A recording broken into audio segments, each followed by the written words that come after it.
InsyaAllah pada hari ini saya akan kongsikan 7 agenda Ramadan yang kita akan sama-sama lakukan sepanjang Ramadan pada tahun ini. Yang pertama, berpuasa.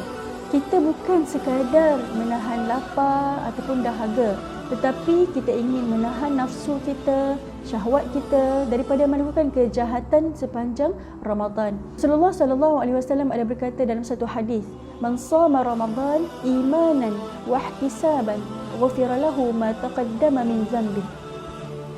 Barang siapa yang berpuasa dalam bulan Ramadan dengan penuh keimanan, penuh pengharapan kepada Allah, maka Allah akan mengampunkan dosa-dosa kita yang lalu. Agenda kedua adalah kembali intim dengan Al-Quran. Ada yang tanya tentang dilema antara khatam ke nak tadabbur Al-Quran. Sepanjang Ramadan ini kita berusaha untuk khatam.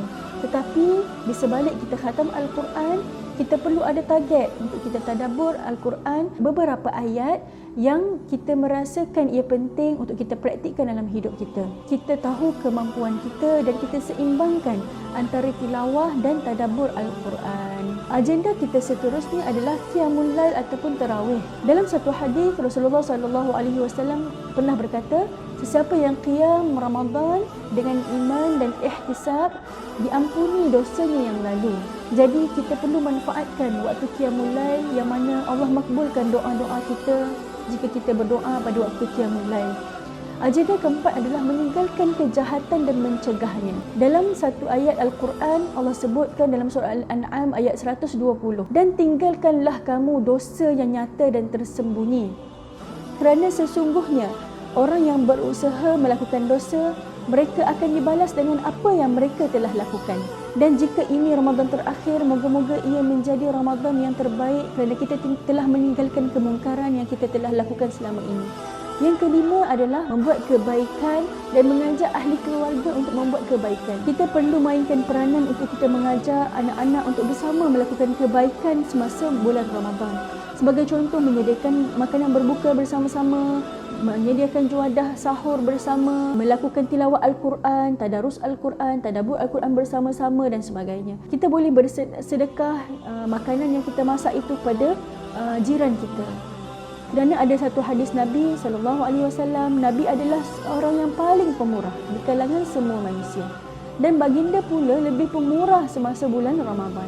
Jadi kita perlu mencontohi sifat Rasulullah SAW yang berlumba-lumba melakukan kebaikan ini dengan bersedekah kepada fakir miskin, anak yatim dan sebagainya. Dan agenda ke-6 adalah mengimpikan syurga dan mengelakkan neraka. Ada satu pintu syurga yang Allah khaskan untuk mereka yang berpuasa dengan penuh keimanan dan penuh harapan kepadanya. Pintu Ar-Rayyan adalah pintu yang khas Allah sediakan untuk mereka yang berpuasa. Hanya orang berpuasa sahaja boleh melalui pintu tersebut. Jadi semasa Ramadan ini kita berusaha sebaiknya untuk kita mengimpikan syurga Allah. Yang ketujuh adalah menjejaki Lailatul Qadar. Antara hadis yang Rasulullah SAW riwayatkan, sesiapa yang qiyam pada malam Al-Qadar dengan iman dan ihtisab, diampunkan dosanya yang lalu. Jika kita sebagai seorang wanita, bagaimana untuk kita mengejar Lailatul Qadar dalam keadaan kita datang haid dan sebagainya? Wanita dan yang haid dan nifas boleh melakukan ibadah kecuali solat, puasa, tawaf, itikaf dan sebagainya. Jadi kita jangan sedih. Kita semua dapat mengejar Lailatul Qadar, tak kira lelaki atau perempuan, dalam haid ataupun tidak.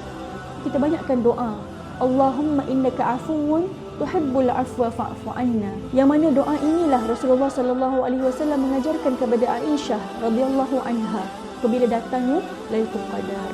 Jadi apa amalan lain yang kita boleh lakukan adalah berzikir, memperbanyakkan solat, qiyamul lail. InsyaAllah semoga Allah mengurniakan Lailatul Qadar untuk kita.